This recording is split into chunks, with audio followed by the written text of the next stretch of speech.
Hey, this is Jonathan. I just finished doing an inspection on an appraisal here, and it made me think about the subject of photos. Okay, now I look at hundreds of houses every year just to do the appraisal, and I look at 5 or 6 comps for each house. So I look at tons of photos all the time.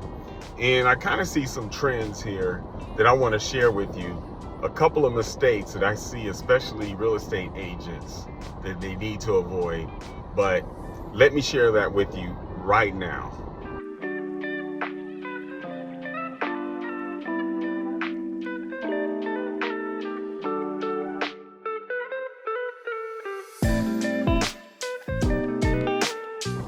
First, though, before I talk about these photos, this photo issue, if you don't mind, just do me a favor, subscribe to my channel, just hit the subscribe button, and then also, hit the bell icon. It'll give you a notification. It really helps, and I'd like to hear your comments on this one. Okay, so give me your feedback.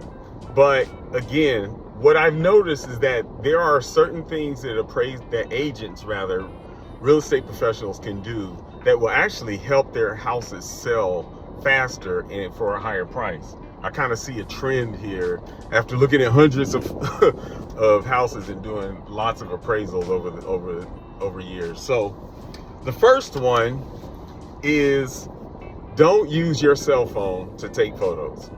Okay, now if you have a fixer-upper house, that's okay, no problem there. Okay, but if you have a house and you're selling it for a client, the people live there, go get professional photos done. It makes a huge difference. And you can see even the houses that are not been fully renovated, but if you want to get that buyer's attention, bottom line, and you can see it on the MLS time after time, the houses that have professional photos tend to sell for more and also sell faster. So that is key. Okay, get rid of the cell phone unless it's a fixer-upper. You need to put in some photos in there, but you don't need to hire a professional for a fixer-upper. If it's a house that's going to be renovated, like it's really trashed, it doesn't matter what the photos are. But if you're trying to get top dollar for that house, then you need to hire a professional. Get rid of the cell phone. Secondly, stop putting too many photos in the MLS. Let me tell you what I mean by that. I cannot tell you how many times I will see an overzealous agent. They will put 20 pictures, 20 photos of the kitchen. They will do 5 to 10 different angles of one bedroom. And it just gets overwhelming, because what happens is that the potential buyers, have to scroll through all of these repeat photos, these duplicate photos of the same room, and they cannot see the house, the entire house. Personally, it drives me crazy. Okay, really, I understand for the kitchens, because there's a lot of different cool angles, maybe 5 to 6 photos of the kitchen, but each room, a bedroom, bathrooms, you probably only need 2 or 3 max for each room. Don't be put in there. I've seen dining rooms where it's like there's like 10 photos of the same dining room. It just looks like the dining room table from different angles. It's just ridiculous. Way too many photos. Okay, now the flip side of that is put in at least more than one. I cannot tell you, there are some times where I will see somebody, they'll just put in one photo and it's a photo of the house.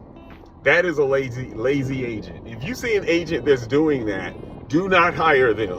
Because often what I've seen is well with those houses, and it often takes longer to sell those houses because people, they want to see what the inside looks like.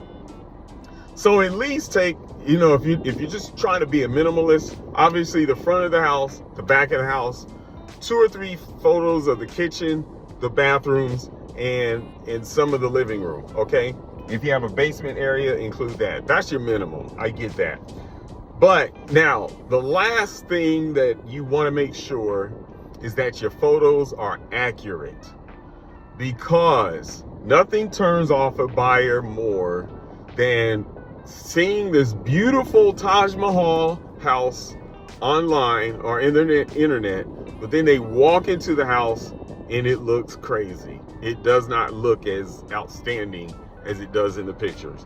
So even if you hire a professional, tell them, don't give me these super jazzed up glossy photos that misrepresent the house that you're trying to sell. Okay, so that's my tip on photos. Again, I want to hear your comments. What do you think? Do you have a better rule of thumb when it comes to photos? Just leave a comment for me. Anyway, I'll talk to you next time. Bye.